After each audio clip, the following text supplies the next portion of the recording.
Shalom Hovering, James Trim here.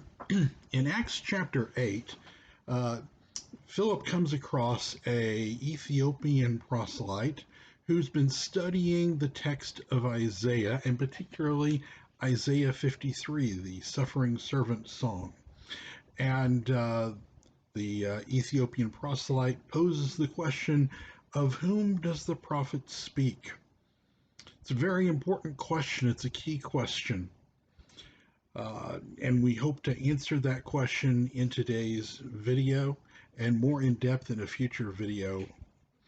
When I first became a believer in the Messiah, I contacted one of my friends at my synagogue, and I read him Isaiah 53. And after I finished the reading, I said, "Now, who do you think this is speaking of?"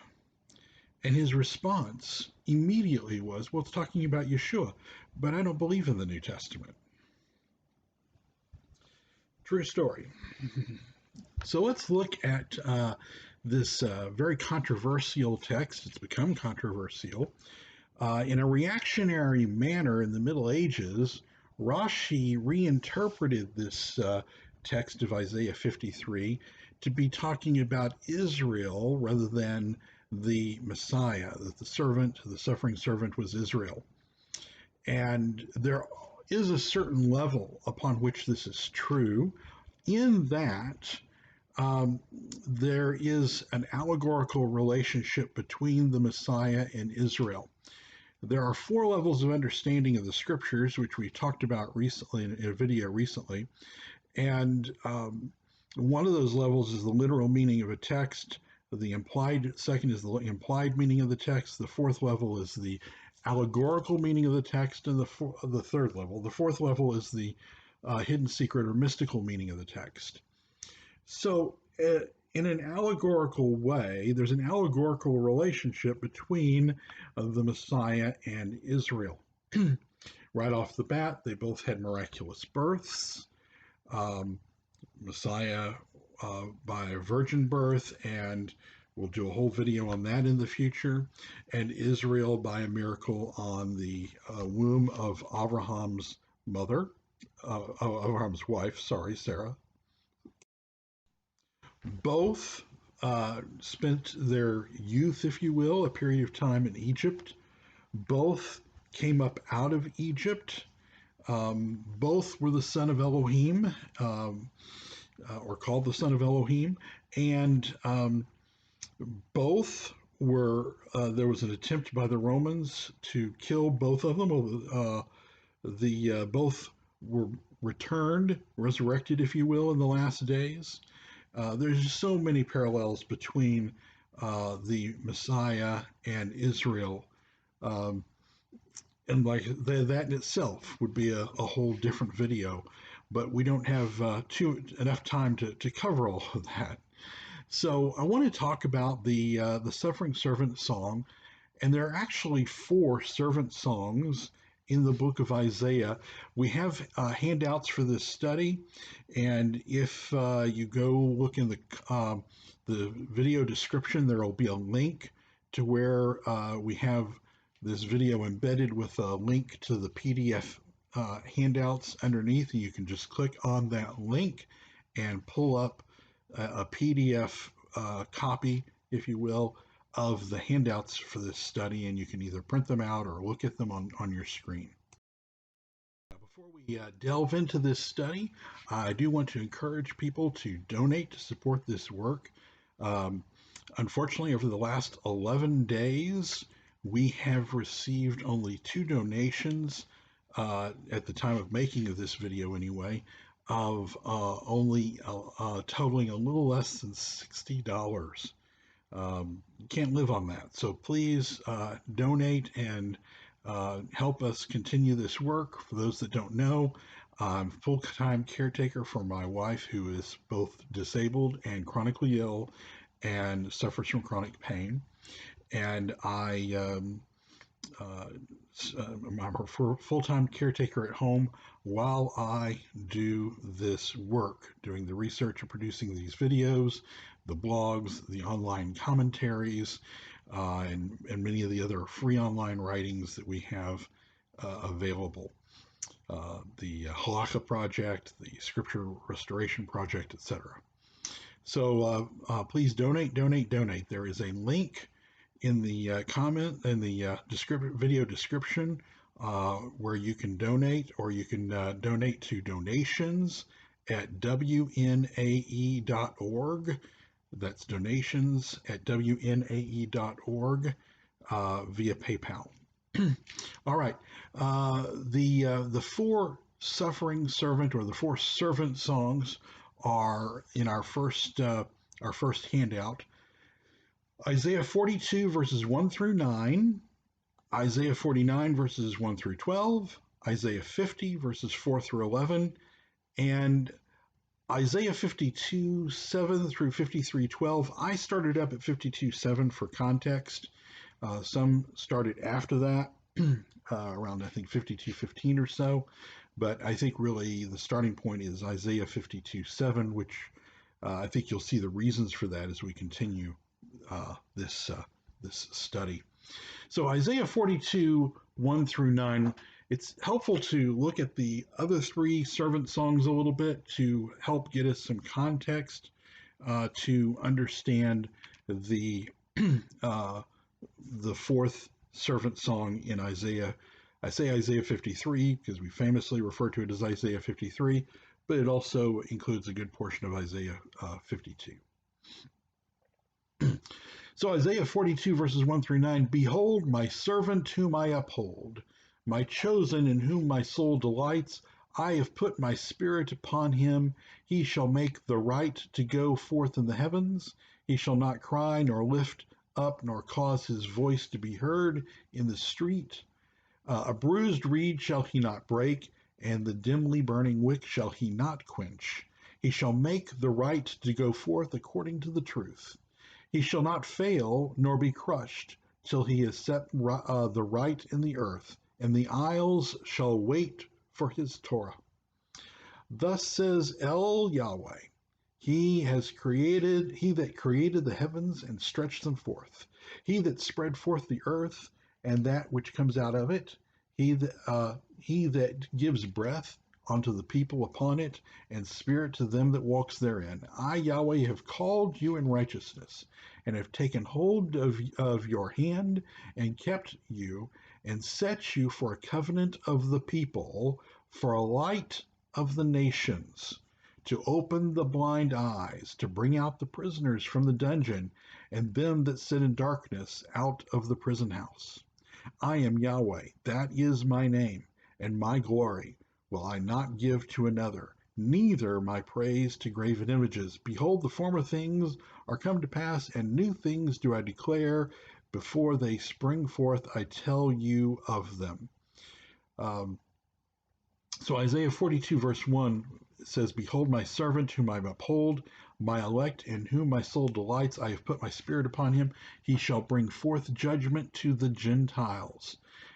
This has a close parallel to Isaiah chapter 11 verses 2 and 4, and also Isaiah 61, the opening verses.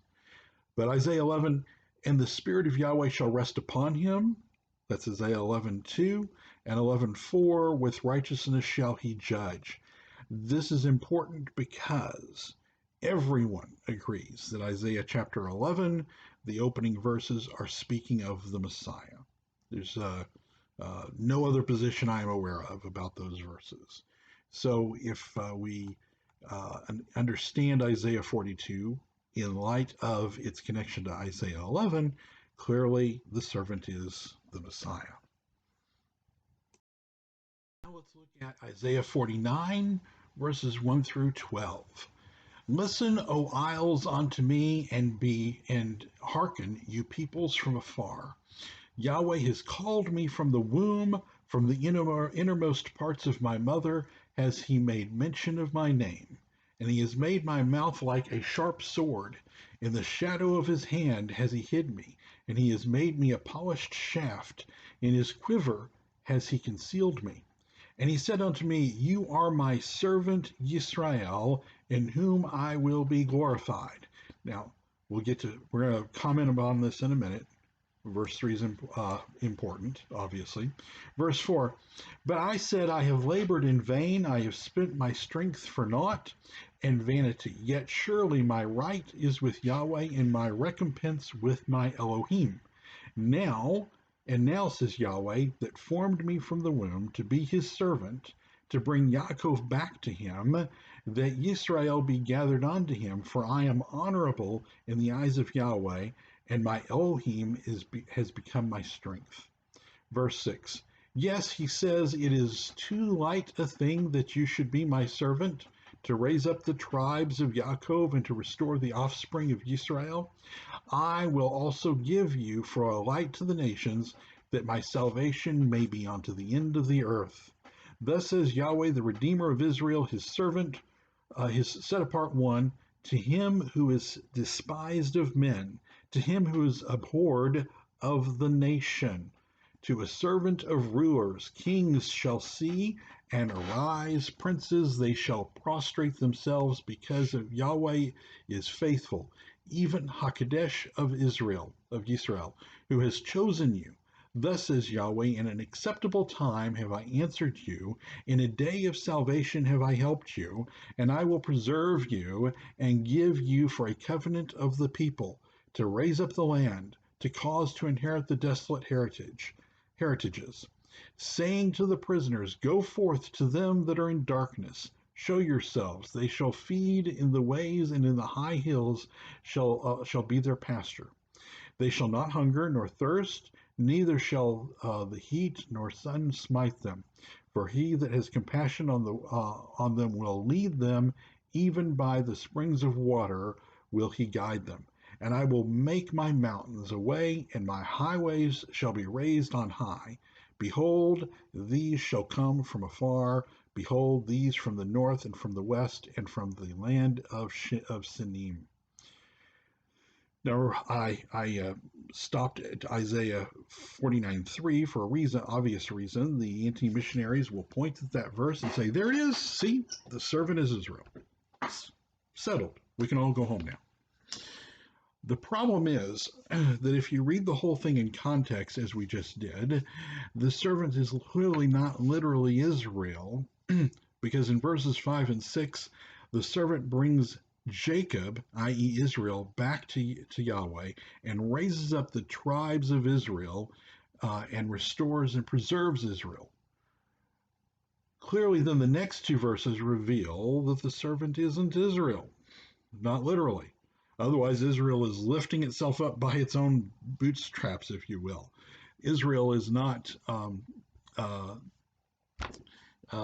bringing Israel back to Yahweh. Israel is not bringing itself back to Yahweh. Israel is not gathering Israel. The servant is certainly allegorically Israel in verse 3 is indicating this. But as I said, there's an allegorical relationship. Then we get to verse 7. Most translations have that a nation, singular, abhors the servant. However, some of the rabbinic translations, like the JPS and some Synonymous, have that the nations, plural, abhor the servant, meaning the Goyim, the Gentiles. This makes a huge difference. If the word is singular, goy, that the nations abhor, that the nation abhors Israel, then in context of all the passages we're going to be looking at, the nation is Israel. But if it's plural nations, then it's the Goyim.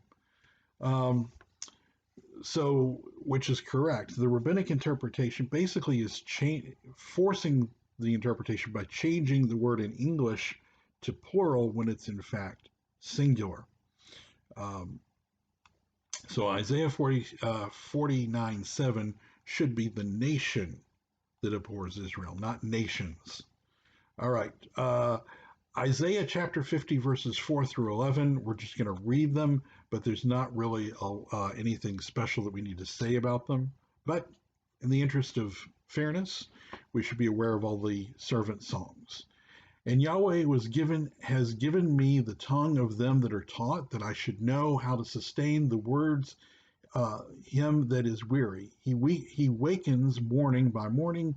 He wakens my ear to hear as they are taught. And Adonai has opened my ear, and I was not rebellious, neither turned away backward. I gave my back to the smiters, and my cheeks to them that plucked off the hair. I hid not my face from the shame and spitting. For Adonai Yahweh will help me, wherefore have I not been confounded? Therefore have I set my face with a flint. I know that I shall not be ashamed. He is near that justifies me. Who will contend with me? Let us stand up together. Who is my adversary? Let him come near me. Behold, the Adonai Yahweh will help me. Who is he that shall condemn me? Behold, they all shall wax old as a garment, the moth shall eat them up. Who is among you that fears Yahweh, that obeys the voice of his servant, though he walks in darkness and has no light? Let him trust in the name of Yahweh and stay upon his Elohim.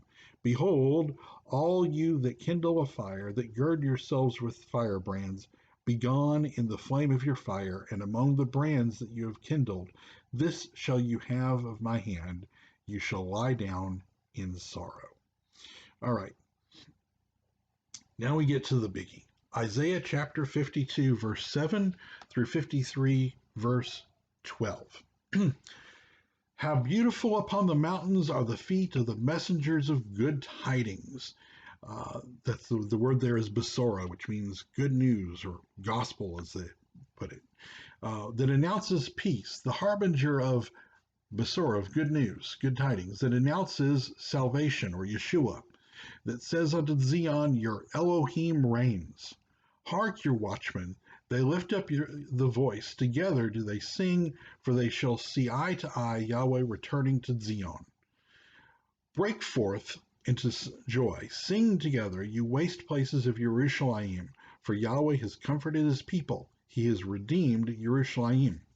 Yahweh has made bare his set-apart arm in the eyes of all the nations, and all the ends of the earth shall see the salvation of Elohim, or the Yeshua of Elohim.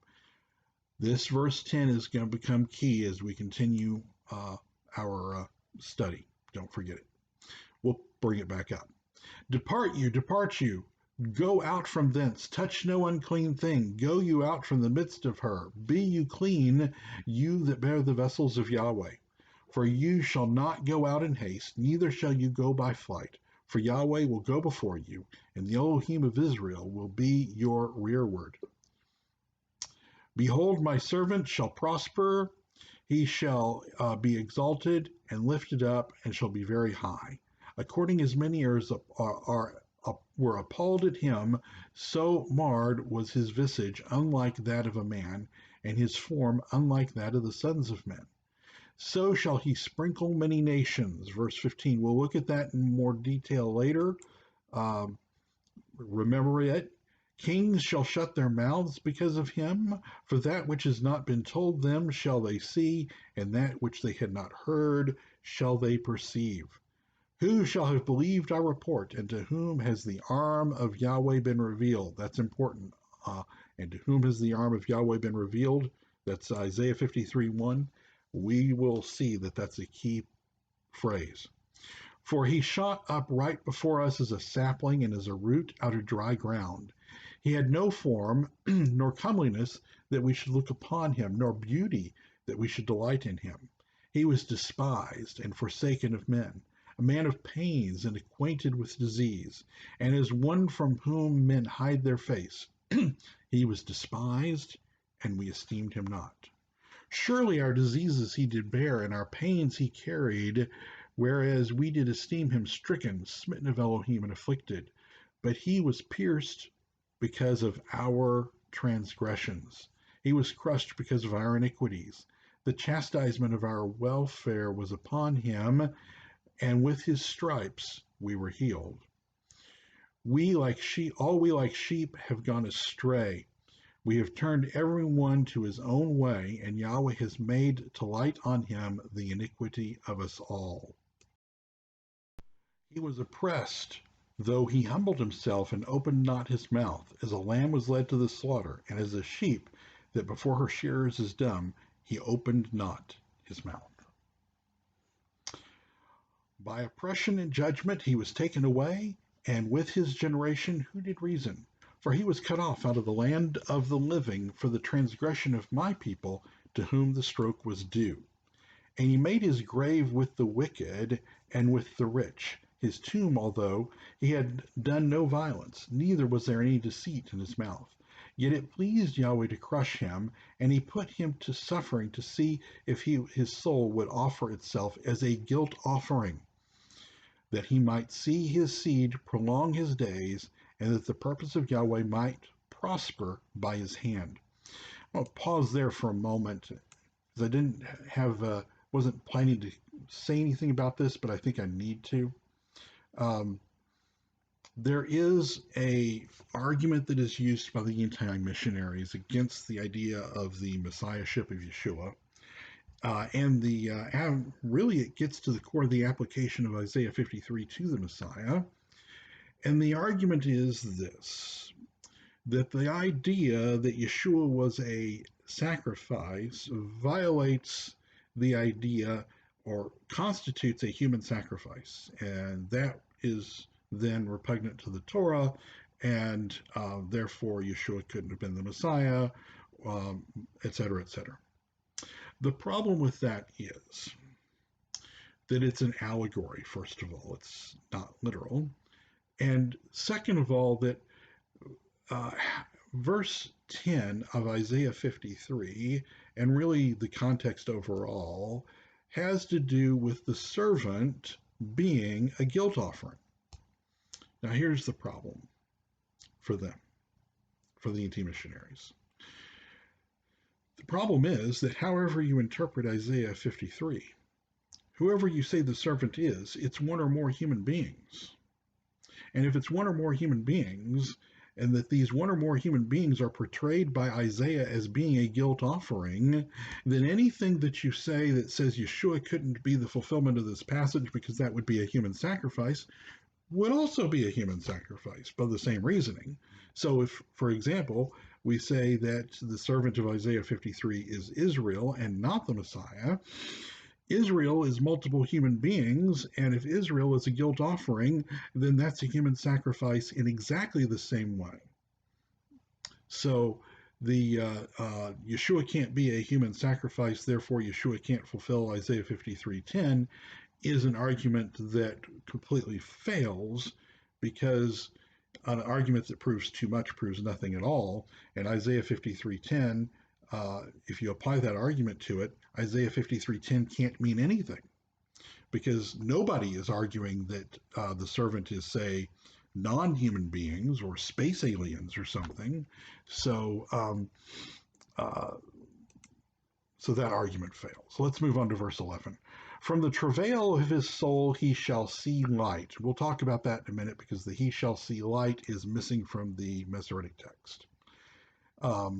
It implies a resurrection because he's dead. But from the travail of his soul he shall see light. He died in the previous verses, so he's resurrected. And shall be satisfied in his understanding. My righteous judgment shall justify many, and their iniquities he bears. Therefore will I divide him a portion among the great, and he shall divide the spoil with the mighty, because he bared his soul unto death, and was numbered with the transgressors, yet he bore the sin of many, and made intercession for the transgressors. Now, there's so much that I could say about these verses, and even the other servant songs. So I'm going to pause here and say that I'm going to put a link down at the bottom in the video description where my commentary, it's a work in progress on the scriptures, is located. And if you click on Isaiah, then you can look at the different chapters of Isaiah. And I've completed commentary on Isaiah 52 and 53, and also on the other servant songs. And there's much more detailed information there than I can go into here. Well, let's look at some key questions. First of all, who is the speaker? Who is the servant? Who is we? And who is he? These are questions we have to ask ourselves in interpreting this passage. So that's next handout. Who is the speaker? Three answers have been proposed. One, Isaiah is the speaker. Two, Yahweh is the speaker. Three, the Gentile kings of the earth are the speaker. I said here in the notes we'll examine number one last. We really won't examine it at all because there's really just no evidence that Isaiah is the speaker. It just doesn't even fit. So the next is the speaker Yahweh? The speaker cannot be Yahweh because the speaker has sins, Isaiah 53:6. So it can't be Yahweh. Second, is the speaker the Gentile kings of the earth? This is sort of a, I think, revolutionary idea that was proposed by Tovia Singer to make it fit. And the answer is no, because first of all, the text tells us, well, let's look at the chiastic structure. In fact, our next handout is chiastic structure in Isaiah 52:10. So chiasm is a type of a poetic structure in Hebrew, biblical Hebrew, in ancient Hebrew poetry, and in other ancient Hebrew writing, even where an idea is proposed or a statement is made, and then the elements of the statement are repeated in reverse order. So there are many, many examples of this, but we're not doing a study on chiasmus. There's whole books that have been written on the topic. I think of, oh, here we go. This one's chiasmus in the New Testament, but but they're it's a known topic. And then, of course, there's synonymous parallelism. Innovations in Hebrew poetry. These are probably coming back out in reverse on this camera. So there's whole books that have been written on Hebrew poetry, and there's another element of Hebrew poetry involved here, which is synonymous parallelism, where two statements are made that are synonymous but uses parallel terms, because Hebrew poetry generally doesn't rhyme so much as have rhymes of thought, parallel thoughts with synonymous terms. It's a very, very helpful tool to interpretation. In fact, I've taught it in hermeneutics class as a key to interpretation, and this is a perfect example. Isaiah 52:7 says, "How beautiful upon the mountains are the feet of him that brings good news, that publishes peace, that brings good news of good, that publishes salvation, that says to Zion, your God reigns." Now, this is synonymous parallelism, repeating the same thing in several ways. But the key thing out here is this phrase that publishes salvation. And so I've put it in blue so you can match it. Then Isaiah 52:10 gives us a chiastic structure where a statement is made and then it is repeated in reverse order. So we have A, B, and C, and then C, B, and A. A, Yahweh. B, has made bare his holy arm. C, in the eyes of all the nations. Then we do it in reverse order. C, and all the ends of the earth, which parallels the eyes of all the nations, synonymous. And then B, shall see the salvation, is synonymous with made bare his holy arm. And then A, of our God, is synonymous with A at the top, Yahweh. And then we get to chapter 53, verse 1, and it's important to realize that these chapter divisions were added by monks in the Middle Ages and weren't in the original text, so 52 and 53 were not originally separated by a chapter division. 53:1, who has believed our report? And then, in synonymous parallelistic structure, it says, and to whom has the arm of Yahweh been revealed? So the arm of Yahweh being revealed is the same thing as the report which we will read in the rest of Isaiah 53. The arm of Yahweh revealed in verse 53:1 parallels B in Isaiah 52:10. I have both in red so you can see that. Yahweh has made bare his holy arm. So making bare his holy arm is the same thing as the arm of Yahweh being revealed, right? You see that? And if we look, this handout is very helpful for this, so I hope you're looking at it. Then in 52:10, B shall see the salvation in 52:10 is the same thing as publishes the salvation in 52:7. So all these parallelistic statements in 52:7 are the same as see the salvation, which is the same as shall bear his holy arm, which means that Yeshua or his salvation is the same. Salvation is the same as his holy arm, and his holy arm is revealed means that Yeshua is being revealed. And who has believed our report then is a report about Yeshua, the salvation, the arm of Yahweh being revealed. Now, what can we can gather from that? The report of Isaiah 53:1 is being given by the figure who's on the mountains. That's certainly not the Gentile kings. Nobody interprets the figure that's standing on the mountains in Isaiah 52:10 as being the Gentile kings. Not only that, Isaiah 52:15 specifically tells us that the Gentile kings are silent.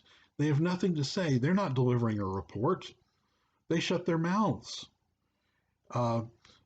So it's important that we think that this, if it's important that we think that the speaker was the Gentile kings of 52:15, then why would Yahweh have told us in the text that they're silent?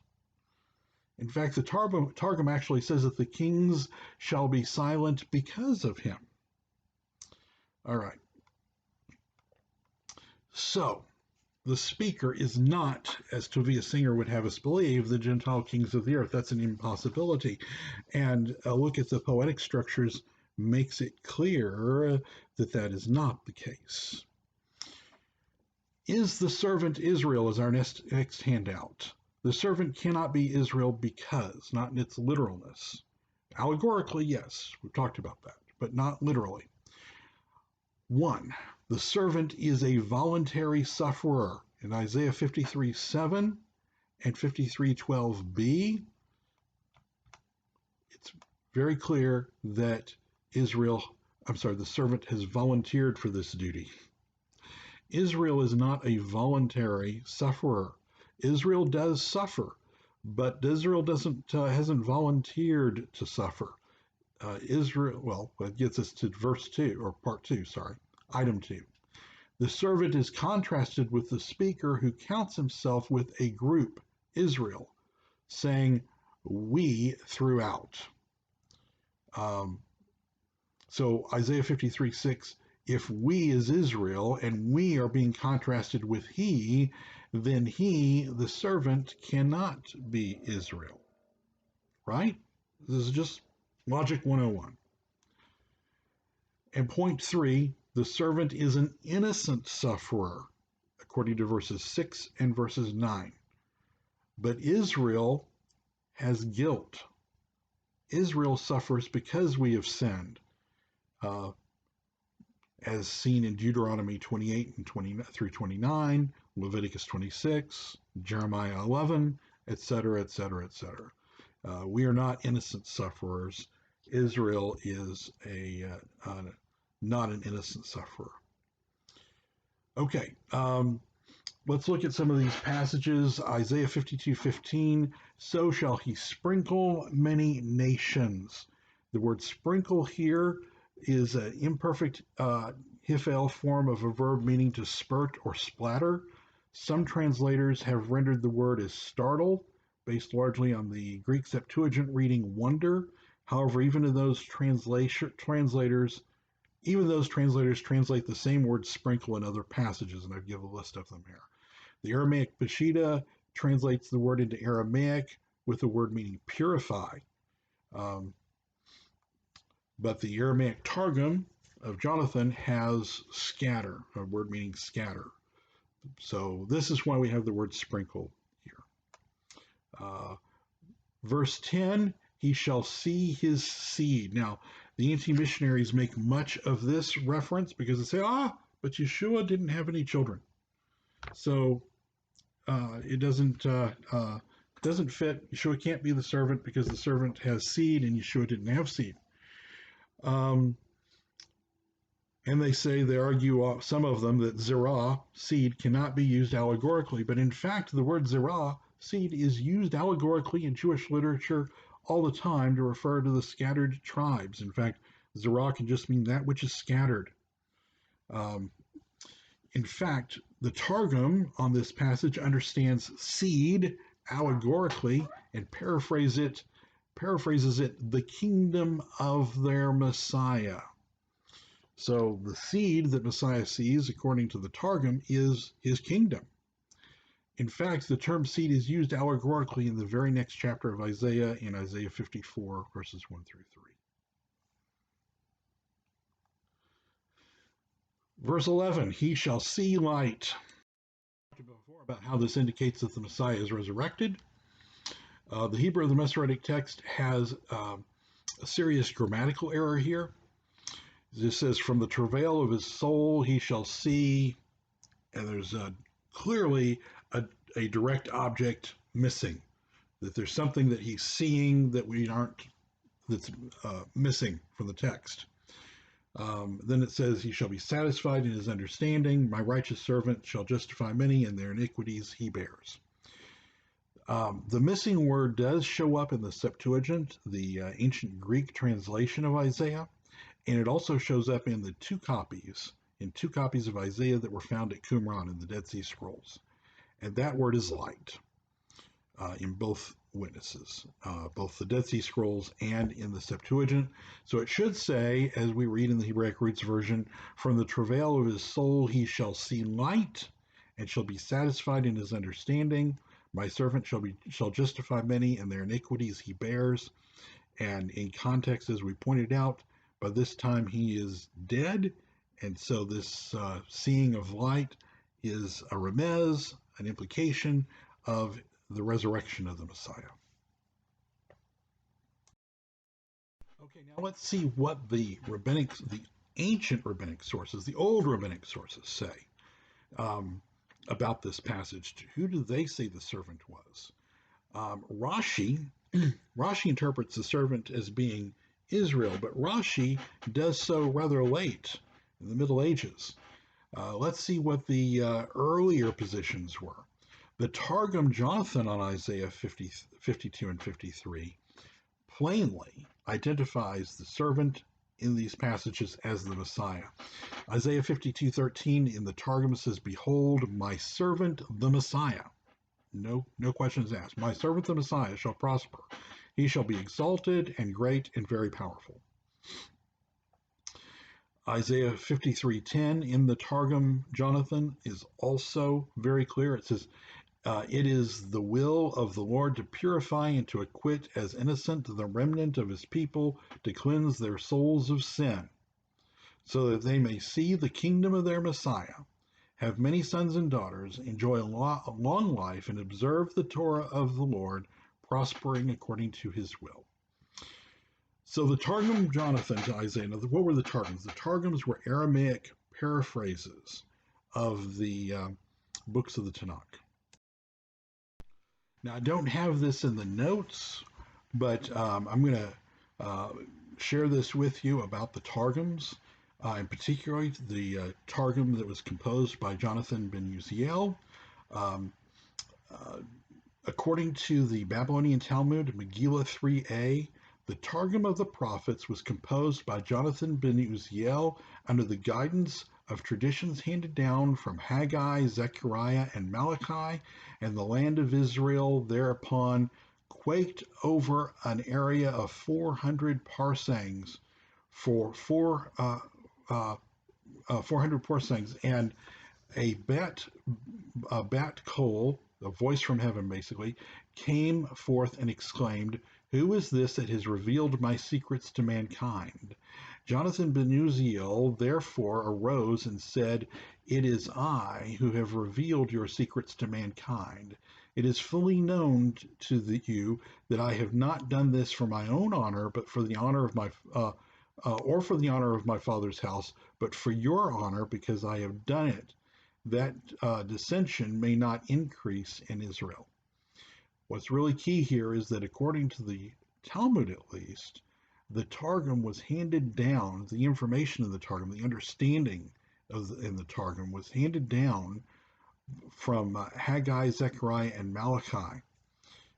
So the Targum is very, very authoritative in Rabbinic Judaism.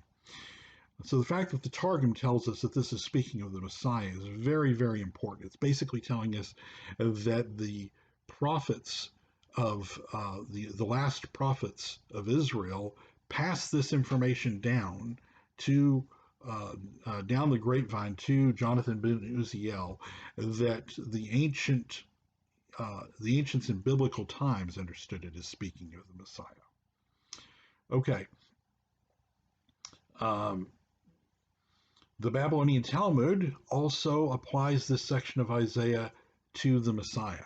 Makes sense, of course, if the Babylonian Talmud recognizes the Targum as being so authoritative, and the Targum plainly identifies it as speaking of the Messiah. In the Babylonian Talmud Sanhedrin 98a, the Rabbanon says that the Messiah's name is the suffering scholar of Rabbi's house, or the leper scholar. For it is written, Surely he has borne our grief and carried out our sorrows, yet we did esteem him stricken, smitten of God, and afflicted. Quoting Isaiah 53:4. So here we have the Talmud identifying the servant as the Messiah. Again, in Babylonian Talmud Sanhedrin 98b, says the Messiah, what is his name? The house of Rabbi Judah, the Holy One says, the sick one, surely he has borne our sickness, Isaiah 53:4. And then in the same tractate in Babylonian Talmud Sanhedrin 98a, Rabbi Joshua came upon the prophet Elijah as he was standing at the entrance of Rabbi Shimon ben Yochai's cave. He asked him, when is the Messiah's coming? The other replied, Go and ask him yourself. Where shall I find him? Before the gates of Rome. By what sign shall I know him? He is sitting among the poor people and covered with wounds, obviously referring to Isaiah 53:5. The same application is made in the Midrash Rabbah to Numbers Rabbah 11:16 through 20, and this is also found in the Perek HaShalom that is found in some Talmud editions. It says, Rabbi Yosei, the Galilean, says, Great is peace, for at the hour the King Messiah reveals himself unto Israel, he will begin in no other way than with shalom, with peace. As it is written, how beautiful upon the mountains are the feet of the messenger of good news that announces shalom. So the message of Isaiah 52:7 that we've determined earlier through the poetic structures is the report of the Messiah is verified here in the Midrash Rabbah, speaking of the Messiah. Rambam says, regarding the mission by which the Messiah will present himself, Isaiah states, he grew like a tender plant and as a root out of dry ground.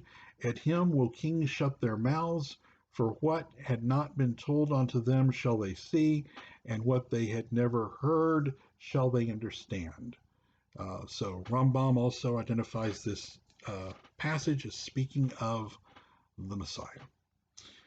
And perhaps the most interesting passage, profound passage, in the application of Isaiah 53 to the Messiah is found in the Zohar, Volume 2, page 212a. In the Garden of Eden, there is a hall that is called the Hall of the Afflicted. Now, it is into this hall that the Messiah goes and summons all the afflictions and pains and sufferings of Israel to come upon them. And so they all come upon him.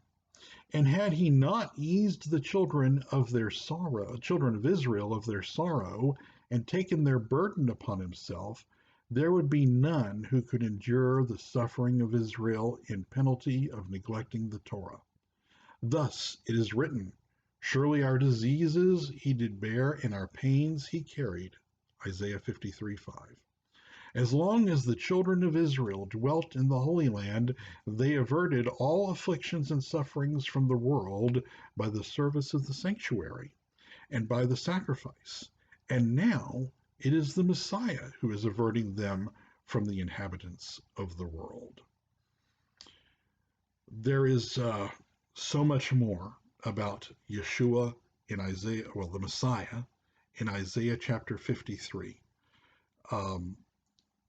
in the Zohar, but is so much more than I can go into in this video. So I'll be making a completely separate video in the near future about Messiah in Isaiah 53 in the Zohar, and about the Messiah as the stone that the builders rejected. And it's very, very profound, amazingly significant stuff. But again, can't cover it here. So we'll be making another video soon. Watch for it. And if I remember, I'll come back and put a link in the video description to it to link the two videos together so you can find it. But it'll probably be my next video. That's my plan. And then finally, Yeshua as the Messiah is actually plainly spelled out in a Torah code that is found in the Isaiah 53:10 prophecy, in the Isaiah 53 prophecy. If we start with the sixth to the last Yud in Isaiah 53:10, and we count every 20th letter going left to right, we spell Yeshua is my name. Yeah. Right there in the text of Isaiah 53, there is a Torah code declaring that Yeshua is the name of the Messiah. Well, we covered a whole lot of material here. The handouts are going to be very useful. You may want to keep them forever or put them in a binder or something, or file them away, because the handouts are very, very, very key in interpreting and understanding Isaiah 53. Isaiah 53, in its plain, simple, literal meaning, its Peshat level understanding, is speaking about the Messiah. On an allegorical level of understanding, there are elements that can be speaking about Israel. But on the literal meaning, it's talking about the Messiah. And on a sod level, when we look at the Torah code, it's specifically talking about Yeshua, because the Torah code says, my name is Yeshua. I'm going to, like I said, do a really deep study in some passages from the Zohar about Isaiah 53 that are going to blow your mind. Watch for that. In the meantime, again, we need you to financially support this work. If you want to see these studies continue, getting these nice juicy steaks, Scripture talks about feeding, milk to babes and whatnot, and meat to the mature. These are nice juicy steaks. So hopefully you appreciate them and can benefit from the studies that we're doing. So look down at the bottom for a link on how to donate. That's very important. Okay. This is a joint effort between you and I need your help to do it. So please donate if you possibly can. That's number one. The other, we'll also put a link to the commentary, the online commentary on Isaiah down at the bottom. I've been putting these online commentaries that you'll see online for free. And by free, I mean that I'm asking you guys to step up to the plate and donate to support it, so that I can continue doing it. So we'll continue that online commentary and expanding it. And the link will, like I said, be in the comments, not in the comments, in the video description. You can donate also by sending donations by PayPal to donations@wnae.org or just by clicking on that link. All right. Shalom, everybody. And we'll see you next time in a much deeper study of Isaiah chapter 53 from the Zohar. Shalom.